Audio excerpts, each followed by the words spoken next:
Black Dahlia. Episode 6. The interrogation of Red Manley and continuing investigation. Taken to the Hollenbeck police station, Red made his one phone call to his wife. Harriet rushed to the police station, and police allowed them 5 minutes together. Captain Donahoe told reporters that he believed the murderer had been arrested. But of course, he had jumped the gun, something that would become all too frequent during the Dahlia investigation. After saying a teary-eyed farewell to Harriet, Red was booked, and detectives Harry Hansen and Finis Brown began the interrogation. This was in the days before Miranda rights. There were no rights to be read. So Red was in for a grueling night of questioning that would include 2 lie detector tests. Through it all, Red maintained his story that the last time he had seen Beth was when he dropped her off at the Biltmore Hotel on the evening of January 9th. However, Red was pretty tight-lipped, only confirming what was already known from statements provided by the Frenches. He kept his mouth shut about any of the more intimate details as to what might have happened when he and Beth were alone. He did claim that he didn't know Beth had been murdered until the previous Friday when he had read an article in San Francisco during his business trip.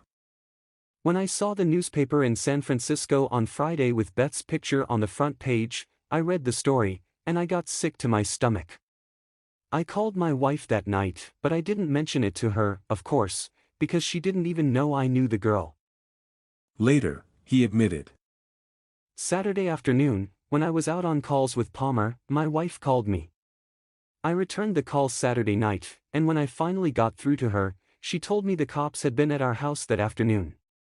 And I told her I was connected with Elizabeth Short. Then I knew I was in for it. And I said to Palmer, I'm in heck of a mess, and I don't know what to do. During the lie detector tests, photographers for both the Examiner and Herald Express used a lighting technique favored by Hearst-owned newspapers to cast suspects in a horror movie-like effect that would cast long shadows across portions of the subject's face. Combining bright lights and extreme dark backgrounds with unflattering camera angles, this technique painted the subject in a villainous light. This technique skewed public opinion to suggest the subject's guilt. By morning, Red was done talking. And once again, the symbiotic relationship between police and press in Los Angeles came into play. Aggie Underwood had recently scored big by uncovering the Black Dahlia nickname, but she and the Herald Express were still way behind Jimmy Richardson and the Examiner in the race for headlines. Aggie knew how important it was for Richardson's reporters to score an interview with Red. Especially after they had uncovered Red's address, found Beth's trunk, and gotten the cops to open it at the Examiner office. The Examiner reporters had been on a roll since allowing police to use their sound photo device to send Beth's fingerprints to the FBI. Now, it was Aggie's turn to score the big interview, thus snatching the icing off of Richardson's cake. After all, Red was at the least, a major person of interest, and at the most, a murderer. And if he was the murderer, everything up till then was just a prologue for the real story to come. Now, with questioning going nowhere, Aggie suggested she try getting Red to open up.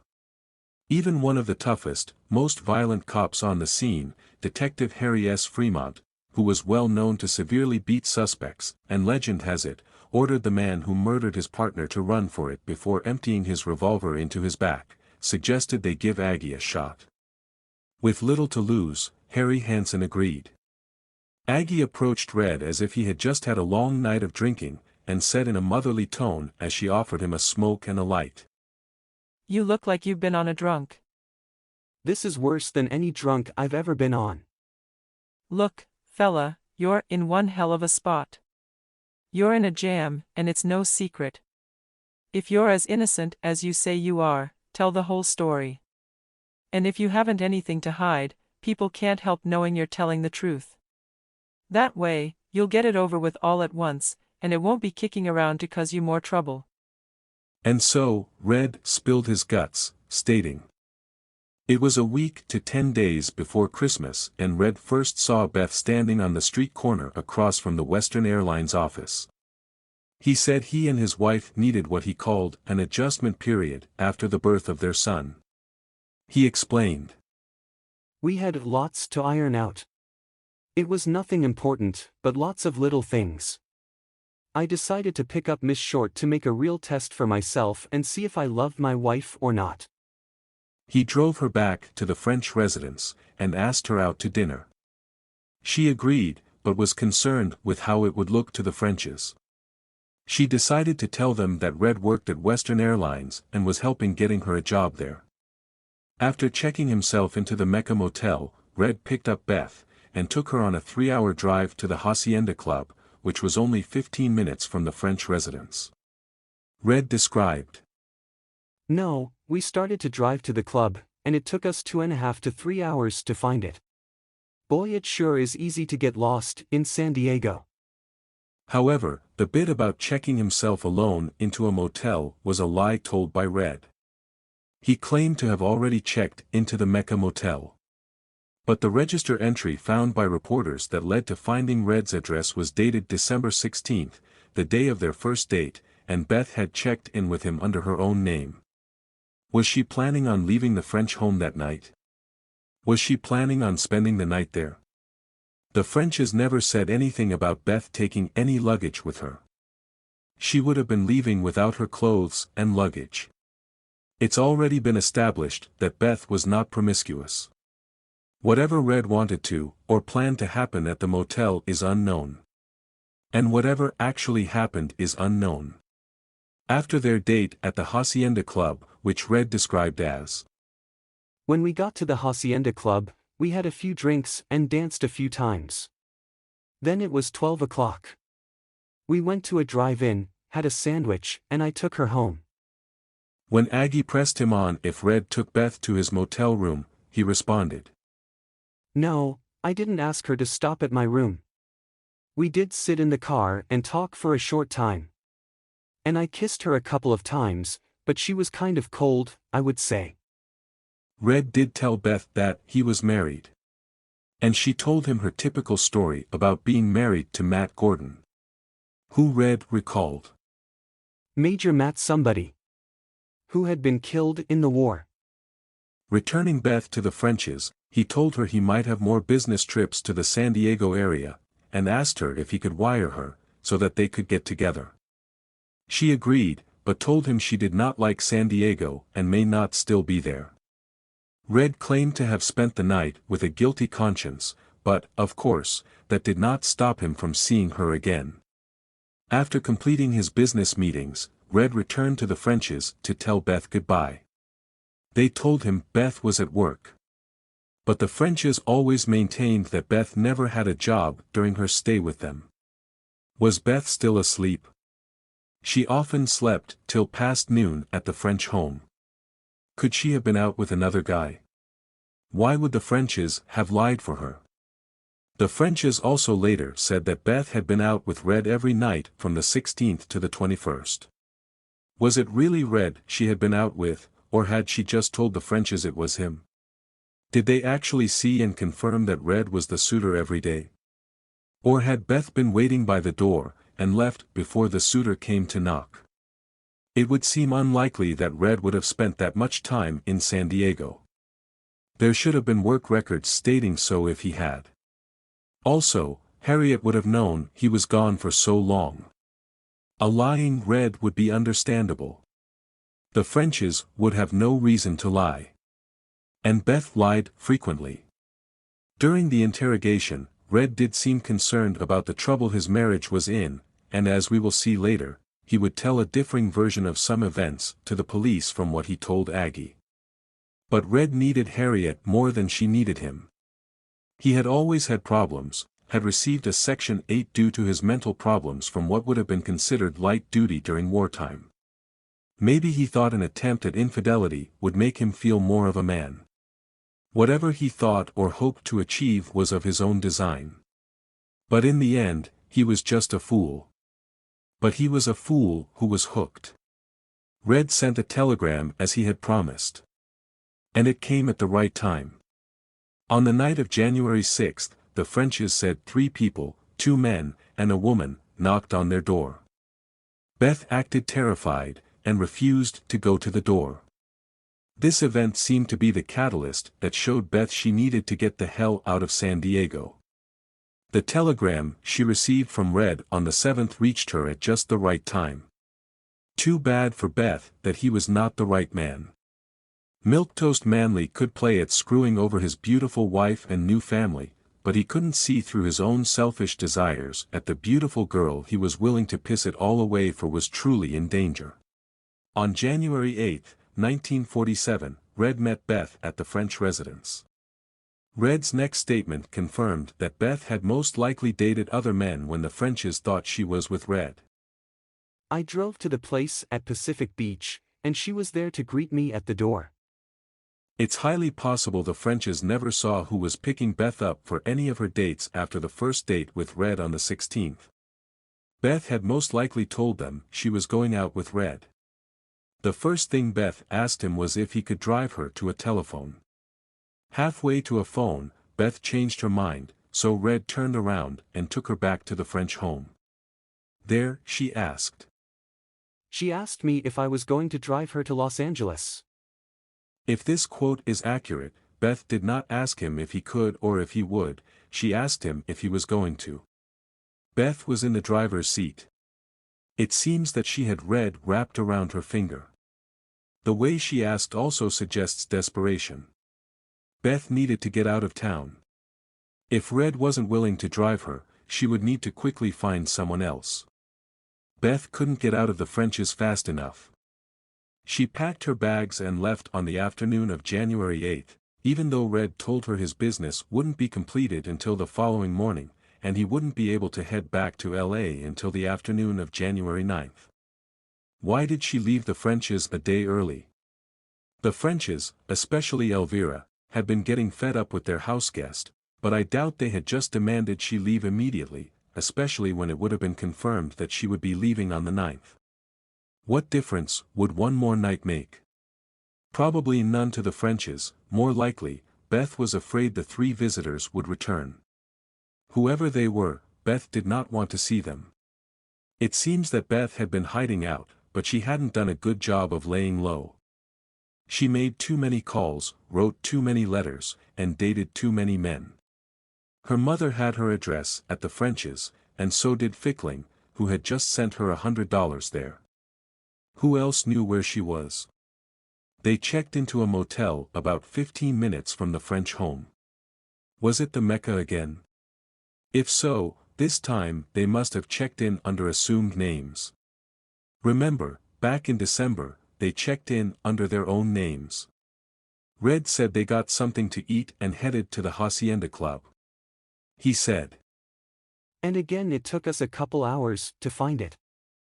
Funny it always takes Red so long to find the club. 2.5 to 3 hours in December, 2 hours in January. But Red denied that he and Beth had used any of this time to have sex when Aggie asked. They stopped at the U.S. Grant Hotel in San Diego, but Red said. It was dead, so we had one drink and went to the Hacienda Club. We danced several times, and had several drinks. She was gay and happy and seemed to be having a swell time. Strange that Beth was having so much to drink. She was a light social drinker, and even then rarely. Why was she drinking more on this occasion? They left the Hacienda Club around midnight and got a couple burgers at a drive-in to go before heading back to the motel. Once there, Beth's demeanor changed. Red described it. She said she was cold, and she grabbed an overcoat and put it around her. She said she wanted a fire, so I lit it. After they ate the burgers, they talked, but she showed no interest in sex. She said it was her time of the month. She pulled a chair close to the fire, and Red covered her with blankets and went to bed. Red described the next morning. When I woke up the next morning, she was propped up on the other side of the bed, awake. She said she'd had chills all night long. I hopped out and dressed and told her I had to make some calls in San Diego that morning. I did, then at 12 noon was the checkout time at the motel. I went back and picked her up. That day, Beth wore a black, collarless suit, a fluffy white silk blouse, white gloves, a pair of black suede high-heel shoes, and carried a large black handbag. They stopped for lunch at Encinitas, stopped at Oceanside, and got gas at Laguna Beach at about 5 p.m. Red never told Aggie about Beth's strange behavior during the drive to Los Angeles that he described to police. In a later testimony given to investigator Frank B. Jemison for the 1949 grand jury investigation, Red described, "I don't know what was the matter with her. I don't know if she was worried about something or what. You said that she was apparently looking for or noticing automobiles both behind your car, and coming from the opposite direction. Cars that passed on the right and then, if I'm not mistaken, cars that would pass us. But I noticed mainly cars I would pass. She would strain her neck and look, like this, toward the rear of the car. For the record then, after you would pass automobiles proceeding in the same direction as yours, she would turn her head to the rear to see the occupants of the car? Yes, and take a good look at the occupants." When did she first start that? Gosh, that's hard to say. I noticed a few times that happened, and I made some remark about it. What was her answer to that remark? Now, really think deep on that, if you will please. When you made the remark about looking, did she say anything about she was expecting any friends to come to Los Angeles, or that there were other people coming she knew, to Los Angeles, or anything like that? No. I was just curious about it, you know. And it seems I made some remark, something about my company. I imagine. What you really said was, "Don't you like my company?" Is that it? Well, I made some remark. I know. She just passed it off and said, "It isn't that." But she didn't give any reason or anything. I'm sure. But I was curious. You see. That's how I happen to remember it. Do you think she was afraid of someone? I didn't know what to think. Did this first, peering backwards, was this, when you first left San Diego, before you stopped for the night, her looking back at those cars? That was on the way into Los Angeles. After she wanted to come to Los Angeles, when I picked her up that night out at the French's. Red said that Beth made a phone call in Laguna Beach. Red assumed it was to her sister, Virginia, Mrs. Adrian West, who Beth claimed was going to meet her at the Biltmore. Later, Virginia said she had no plans to meet Beth and hadn't even spoken with her in some time. Red said, "When we got into Los Angeles, she wanted me to take her to the Greyhound station, so she could check her bags before she met her sister. I drove her to the bus station and carried her bags in. I had to go out to move my car, but told her I would drive around, and pick her up, and take her to the Biltmore." Red also explained that Beth's reasoning for checking her baggage at the Greyhound station was that Virginia might be late getting to the Biltmore, and she didn't want to leave her baggage at the hotel. She also wanted Red to leave her at the bus station, but Red thought it was a bad part of town, and he insisted on taking her to the Biltmore. Red then described what happened when they arrived at the Biltmore. When we got to the Biltmore, she said she had to go to the restroom, and asked me if I could check at the desk on whether her sister had arrived. I checked information, and they had no Mrs. West registered. She told me her sister was short and blonde. I went up to a couple of short, blonde women in the lobby, and asked whether they were Mrs. West, but they weren't. It was getting late, and I told her I had to leave. I had to get home. I was worried about my wife. Miss Short said she had to wait there, and I left her there. Red left the Biltmore at around 6:30 p.m. He later told Aggie Underwood, "That is the last time I ever saw Miss Short. I'll take truth serum or anything they want to give me. And I'll swear on a stack of Bibles, and tell my minister, too, that was the last time I saw Beth Short. I did not kill her." At around 10 p.m. Biltmore bellboy Captain Harold Studholme saw Beth leave through the Olive Street exit, heading towards 6th Street. Aggie Underwood stated, There was a resonance of truthfulness in what he had to say. Raymond Pinker, famous LAPD chemist, investigated Red's Studebaker coupe for bloodstains. Results were negative. Red's loyal wife, Harriet, and friends, said Red was playing cards with them on the night of January 14th. Harriet added, "The whole idea that Red had anything to do with this case is absurd. He'd faint if he merely saw blood." And Aggie added, He eliminated himself by his own straightforwardness, and the police got him out of their hair. So, what was Aggie Underwood's reward for getting the Red Manley exclusive interview? She was removed from the Black Dahlia case. Basically grounded from reporting, she spent the day embroidering at her desk. Strangely, the next day, she was allowed back on the case, only to be removed again, but this time by promotion. Aggie was now the new Herald-Express city editor. Some might see this as a promotion for a job well done. Others saw it as a way of forcing Aggie off the Black Dahlia case. Sort of a punishment through promotion, I guess you could say. However, Aggie would work the case on her own, working with her good friend, Dr. J. Paul Deriver of the Sex Offense Bureau.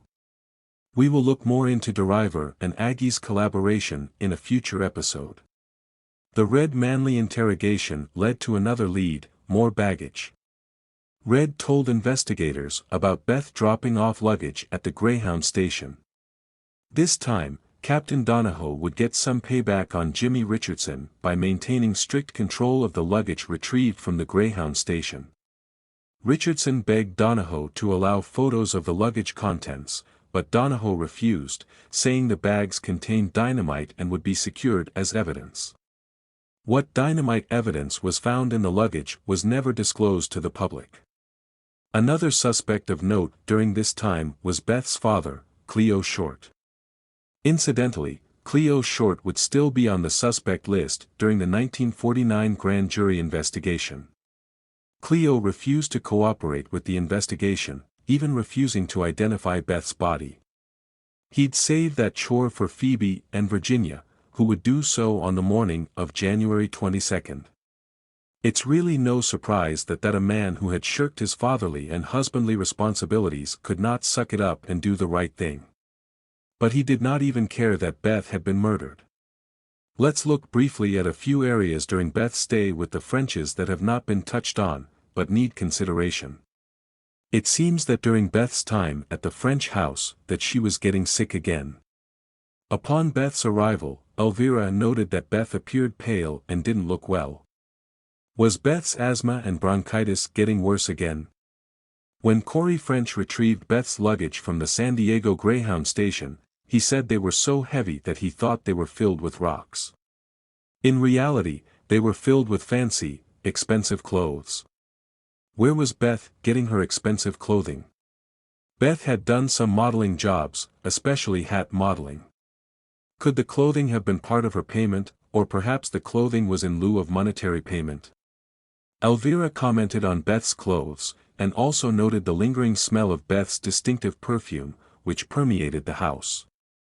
There was a strong, sweet-smelling, flowery scent in the house from her perfume. It was as though she had sprinkled perfume everywhere. She hadn't, of course, it was just her way of using it. Her clothes were quite expensive, especially the lingerie. There were brand new, black silk stockings. I could tell they weren't nylon, but silk. Interesting to note that missing weak witness, Buddy Lagore, also noted the high quality of the nylons Beth usually wore. And that when he said he saw her on January 10th, she was not wearing any. When Elvira told Beth that her husband had been killed in the war, Beth told Elvira her frequent lie that she had been married to Matt Gordon and that they had had a child who died. Beth even showed her a newspaper clipping about Gordon's death that referred to them as being married. However, the bride's name had been scratched out. Beth claimed that the newspaper had made a mistake.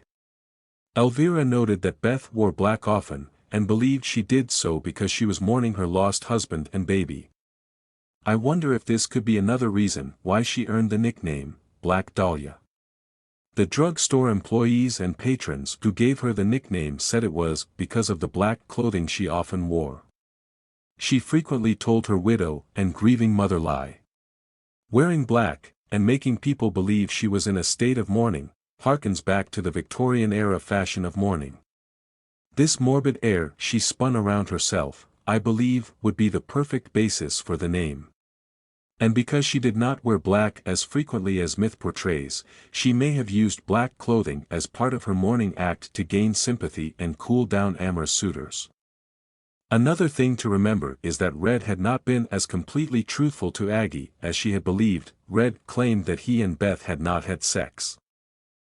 However, he later told detectives that they had indeed had sex. Perhaps they had stroked Milquetoast Manley's male ego and got him to open up about the hot babe he cheated on his hot wife with. That pretty much covers Red Manley for now.